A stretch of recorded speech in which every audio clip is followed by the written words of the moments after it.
متابعينا، يسرنا ويسعدنا في هذه اللحظات أن يكون متواجدا بجوار اللاعب مالك الحربي، أحد أبرز المرشحين لنيل جائزة أفضل لاعب صاعد.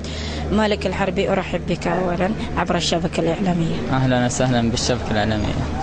مالك، كيف ترى انطباعك عن جوائز الشبكة الإعلامية، خاصة وأن هذه البادرة تقام لأول مرة على مستوى المملكة العربية السعودية؟ والله بصراحة انطباعي جميل. تقدم الشبكة الإعلامية لحواري مكة، إن شاء الله كل عام لأحسن لأحسن إن شاء الله.